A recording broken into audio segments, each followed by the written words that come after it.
जय श्री हरि विष्णु। आप सभी का स्वागत है। आज हम बात करेंगे साल 2026 की सबसे महत्वपूर्ण और पुण्यदायी एकादशी निर्जला एकादशी के बारे में। इस वीडियो में हम जानेंगे निर्जला एकादशी की सही तिथि क्या है, इसका महत्व क्या है, व्रत करने की विधि क्या है, शुभ मुहूर्त क्या है और पारण कब करना चाहिए।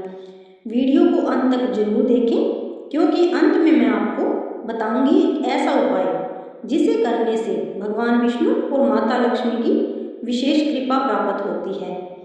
हिंदू धर्म में वर्ष भर 24 एकादशियां आती हैं, लेकिन उनमें से निर्जला एकादशी को सबसे श्रेष्ठ माना गया है। कहा जाता है कि जो व्यक्ति सभी एकादशियों का व्रत नहीं कर पाता, वह केवल निर्जला एकादशी का व्रत रखकर सभी एकादशियों का पुण्य प्राप्त कर सकता है। इस दिन बिना जल ग्रहण किए भगवान विष्णु की उपासना की जाती है, इसलिए इसे निर्जला एकादशी कहा जाता है। महाभारत काल में पांडवों में भीमसेन को भोजन बहुत प्रिय था। वे अन्य भाइयों की तरह हर एकादशी का व्रत नहीं रख पाते थे। तब उन्होंने महर्षि वेद व्यास जी से पूछा कि ऐसा कौन सा व्रत है जिससे सभी एकादशियों का फल प्राप्त हो जाए। व्यास जी ने कहा कि जेठ मास की शुक्ल पक्ष की निर्जला एकादशी का व्रत करो।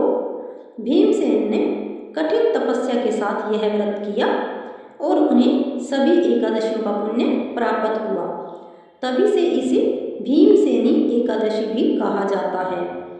जो व्यक्ति श्रद्धा और भक्ति से यह व्रत करता है, उसके पाप नष्ट होते हैं, घर में सुख समृद्धि आती है, रोग और कष्ट दूर होते हैं, भगवान विष्णु की विशेष कृपा प्राप्त होती है, मृत्यु के बाद मोक्ष की प्राप्ति होती है। निर्जला एकादशी से एक दिन पहले सात्विक भोजन करें। क्रोध, झूठ, निंदा और गलत विचारों से दूर रहें। रात को भगवान विष्णु का स्मरण करते हुए सोएं। सुबह ब्रह्म मुहूर्त में उठकर स्नान करें, पीले वस्त्र धारण करें और पूजा स्थान को साफ करें। सबसे पहले भगवान विष्णु की प्रतिमा या चित्र स्थापित करें, उन्हें पीले फूल अर्पित करें, तुलसी दल अर्पित करें, धूप दीप और नैवेद्य अर्पित करें। इसके बाद ओम नमो भगवते वासुदेवाय मंत्र का जाप करें। जितना अधिक हो सके भगवान विष्णु का नाम स्मरण करें। भगवान विष्णु का ध्यान करें, गीता का पाठ करें, विष्णु सहस्त्र नाम का पाठ करें, गरीबों को दान दें, जल से भरे घड़े का दान करें, किसी का अपमान न करें, क्रोध न करें, मांस मदिरा का सेवन न करें, झूठ न बोलें, तामसिक भोजन न करें। निर्जला एकादशी पर दान का विशेष महत्व बताया गया है। इस दिन जल का दान, घड़े का दान, पंखे का दान, वस्त्र दान, अन्न दान करने से अक्षय पुण्य प्राप्ति होती है। माता लक्ष्मी को प्रसन्न करने का उपाय सुनिए। शाम के समय भगवान विष्णु और माता लक्ष्मी के सामने घी का दीपक जलाएं। 11 बार ओम श्री महालक्ष्माय नमः मंत्र का जाप करें। इसके बाद तुलसी जी की 11 परिक्रमा करें।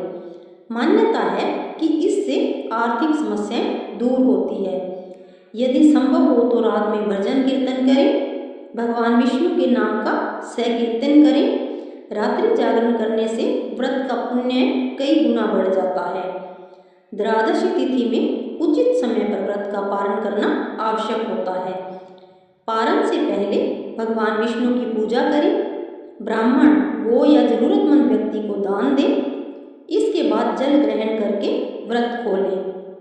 भक्तों, निर्जला एकादशी केवल एक व्रत नहीं है, बल्कि आत्म शुद्धि और भगवान विष्णु के प्रति समर्पण का पर्व है। जो व्यक्ति सच्चे मन से यह व्रत करता है, उसके जीवन में सुख, शांति और समृद्धि का आगमन होता है। यदि आपको यह जानकारी पसंद आई हो तो वीडियो को लाइक करें, शेयर करें और चैनल को सब्सक्राइब करना न भूलें। कमेंट में अवश्य लिखें ओम नमो भगवते वासुदेवाय। भगवान विष्णु और माता लक्ष्मी की कृपा आप और आपके परिवार पर सदैव बनी रहे। जय श्री हरि विष्णु। जय माता लक्ष्मी।